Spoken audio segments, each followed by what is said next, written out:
Welcome to the Matt Sager Podcast. I'm Matt Sager. Today is Tuesday, September 18th. And wow, is my mailbox ever full today. You can hit it up anytime, by the way, matt@mattsager.com.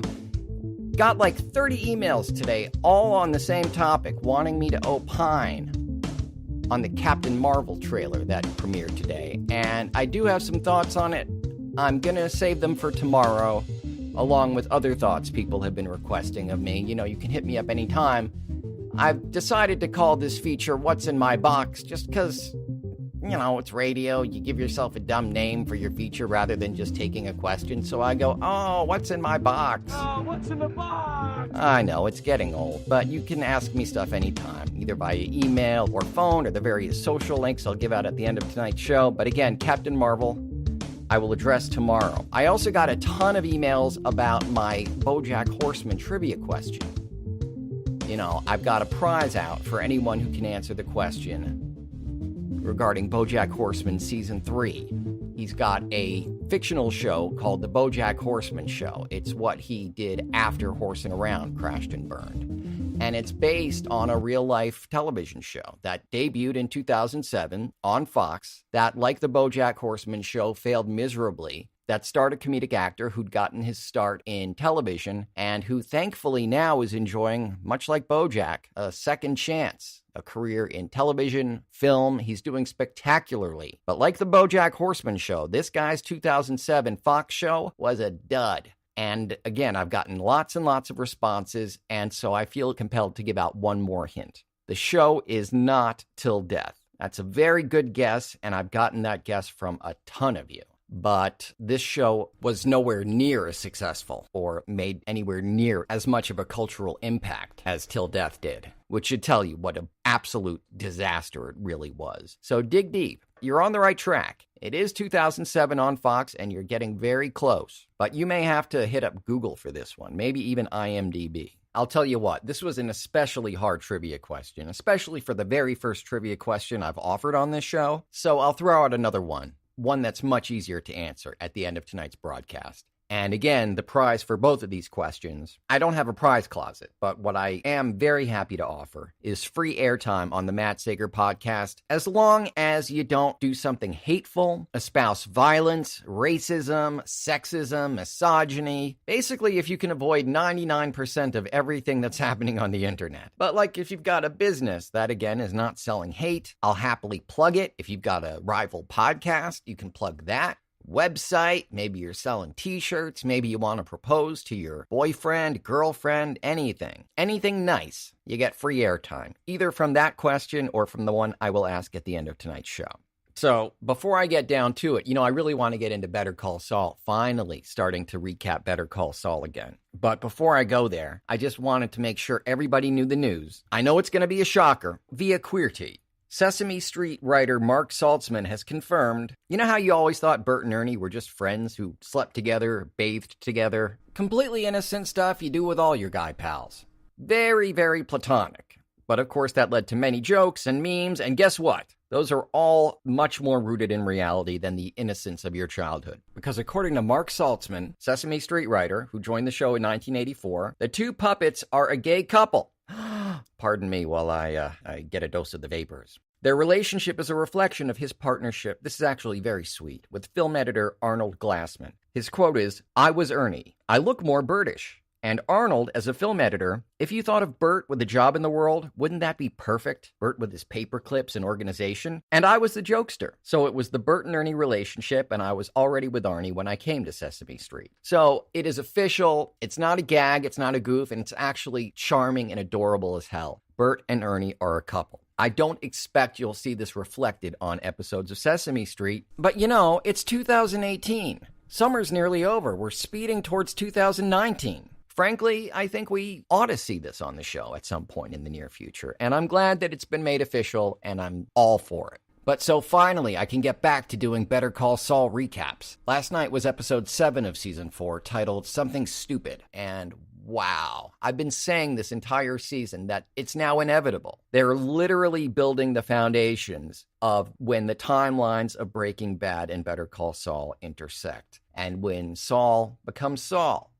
ever since season 1, episode 1, it's ironically been titled Better Call Saul, even though he's in his previous life, before he breaks bad, when he's known as Jimmy McGill. I believe that this season he's going to go full Saul, and he came damn close last night. Before I go any further, I should let on. There are spoilers, certainly for episodes 1 through 6 of season 4 of Better Call Saul, and some spoilers for last night's episode, episode 7. So proceed with caution. If you want to listen after you've watched, I won't hold it against you. But we witnessed a few key plot points last night that are clearly going to incite his transformation, or perhaps we could better call it a downfall, the shedding of his Jimmy chrysalis, and the emerging into a Saul butterfly. Let's just be pretentious and poetic about it. Why not? And among the many inciting incidents, first there was his relationship with his brother, amazingly played by Michael McKean. Spoiler alert, up until the season finale of season 3. But he's plagued by further problems, many of his own making. There's stuff built into his DNA that he simply can't fight.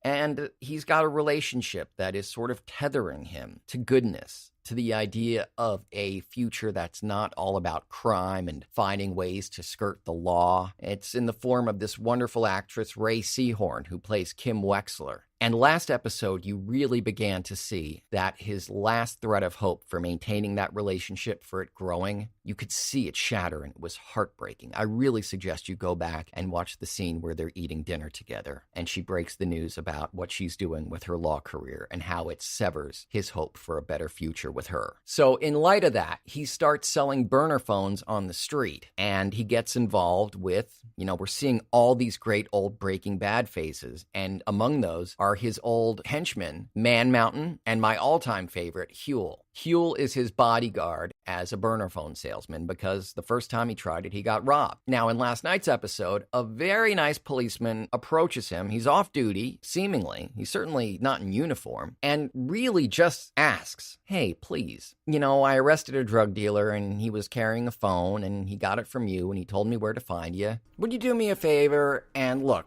acknowledge that this is a crime-ridden community. Your customers are criminals. Maybe sell somewhere else. Sell to, I think he mentioned soccer moms specifically. They could do with some nice burner phones. This community is crummy enough. My job is hard enough. How about you just stop? Or go somewhere else. He's really not being that much of a hard-on about it. He's being pretty cool. It's Jimmy who's hostile and obnoxious with this police officer. It's really dumb, self-destructive behavior. And Jimmy doesn't just rebuff him. He rebuffs him in a really, really nasty way. Tells him to go F himself in so many words. It would almost be more polite if he just said, hey, F you. I'm selling my phones. But instead, he really insults the guy. Saul/Jimmy's a smart, witty, incisive, and, at times, really nasty guy. And this cop gets the worst of it. And as they're having this discussion, the cop knows he can't arrest him, and he's not going to try. He's going to walk away peacefully. But Huel, spoiler alert, we're getting real specific now. Huel walks up. He's wearing his headphones. So all he sees is that Jimmy appears to be in at least a verbal altercation with a guy. And Saul/Jimmy sees him coming and starts frantically shaking his head. No. Don't Huel out on the guy. But Huel just whacks him, knocks him to the floor, and finds himself arrested for assaulting an officer. And Jimmy now has to turn to Kim, with whom he's living. There was this beautiful montage that opened the episode, in which you could see that the fracture was already becoming irreparable. They used these very simple but really cool storytelling techniques involving just splitting the frame down the middle, where they're occupying the same space, doing the same thing, eating, cleaning up, brushing their teeth. And yet there's this dividing line between the two. They're together, but they're not. And now Jimmy is in her office. She's abandoned the practice she was going to start with Jimmy completely and has joined the firm Schweikart & Coakley, which has appeared in previous seasons of Better Call Saul. She's going to head up their banking division. But now Jimmy needs her to help out a friend because this guy was helping him sell burner phones on the street. This is an entire life he's been living about which she knows nothing, and and she's not pleased. See, now, I would help Huel myself. So Jimmy's in her office trying to explain this to her. The look on her face is just aghast. She has been sleeping with the enemy. She's been sleeping with a stranger and a criminal. And he's trying to saw it out a bit, you know? He's trying to play it off like, oh, well, you know, one thing led to another. Clearly, this conversation has taken place off screen, and her face is that of someone trying to take in the unimaginable. So here he is trying to be really suave as he explains it to her. See, now, I would help Huel myself if I could, but I don't think he's going to wait around a month for me to be reinstated. You've been selling drop phones on the street? Kim, I just, if we could, Yeah, let's change the subject. Because, you know, we'll talk about that later. That's not the substantive issue, which of course is ridiculous, but on some level she accepts that because she accepts that this guy that she thought she was with doesn't exist. She's now just dealing with a client. The fact that they're cohabitating, that they had this whole future plan together, they're just going to have to address that at another time. Right now, she's got a criminal in her office who she has to defend. Awkward. I did a little recon, and the arresting officer, he has a DUI, 8 years ago, and he's been put on desk duty twice. I know he has anger issues. I can attest to it, right? So we get him smelling like a distillery, and we piss him off in court. Now, he will take the bait. He will lose his cool in front of the judge. A little stumble in there just for dramatic effect, and I have some thoughts on how to engineer that, but you get the gist. Next thing you know, case dismissed. Wow. And there is Saul right there. He's not yet officially, hi, I'm Saul Goodman, attorney at law. But if you look at his suit, you look at his brand new ridiculous comb over, and you hear that crap coming out of his mouth. Yeah, that's Saul Goodman. And this woman, Kim, who has been dreading something like this, but couldn't imagine it was this bad, can only respond in, she's basically in shock. Listen to this.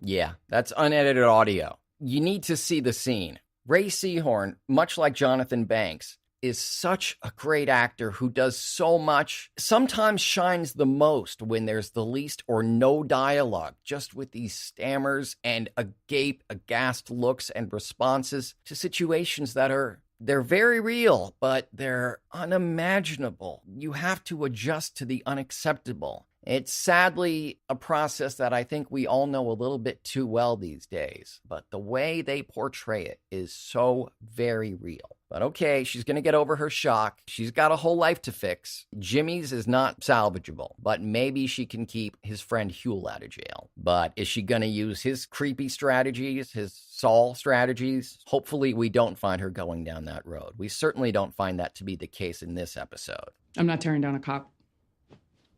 That's okay. You tell me. I will look into this.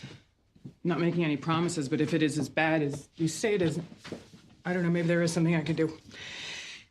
Maybe.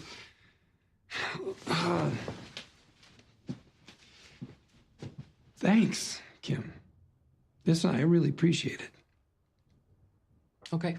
Yeah, that coldness in her voice. Remember, she's still living with this guy, but it's over. It is as over as it gets. And just to officially close the door on this chapter of her life, hopefully move on. A lot of people, including Ray Seahorn, have expressed real concern about the fate of Kim, specifically this season, whether something awful is going to happen to her, whether Jimmy is going to be the cause, whether she's going to die. And Ray Seahorn in particular has said that every week she looks at the script and goes, oh God, what's going to happen to Kim? I almost hope it's only death because I think it could be even worse than that. Wow. But at least she's not going to go down with Jimmy, we hope, because she sees him out, her assistant comes in, and she closes the door on him quite literally. And tell me if there's anything I can do. Yep. Oh, excuse me, Jimmy. Oh, Viola, can you just... Thank you. Yeah, that door is closed for good. If Kim knows what's good for her, she'll do what she can for Huel, and then get Jimmy the hell out of her house or get the hell out of his house and not be part of whatever Jimmy is becoming. Saul, whatever he becomes before Saul, he has abandoned. She was his tether, and that's not fair. She can't fix a broken guy. And while we know what's going to happen with Jimmy, we know he's going to become Saul, end up managing a Cinnabon. We don't know what's going to happen to Kim, and that's going to be really, really interesting. So I did promise before I go that I would give you another trivia question, and this one you really ought to be able to answer. This is basically the first one to respond. You know this if you watched last night's episode of Better Call Saul. What does Ehrmantraut, Mike's last name on Better Call Saul and Breaking Bad, what does it mean in German? Or what does the foreman of Mike's construction crew working to build the meth lab for Gus, what does he claim that Ehrmantraut means in German? I don't really know if it's what it means, but what does the guy tell Mike that his last name means in German? Tell me that, and like I said, you get free airtime on this show for anything that's not gross, disgusting.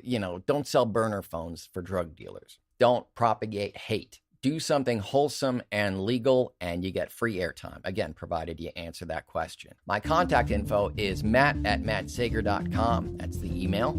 You can also call me, 646-535-4788, and hit me up on social media as well. On Twitter, I'm @MattSager, Instagram, Real Matt Sager, Facebook, The Matt Sager. My voiceover page is Matt Sager VO, and this podcast page is Matt Sager Podcast. And I've got tons more social links as well, in addition to voiceover reels, contact information, blog posts, articles, back episode archives of this podcast, and more. And you can find all that on mattsagervoiceover.com.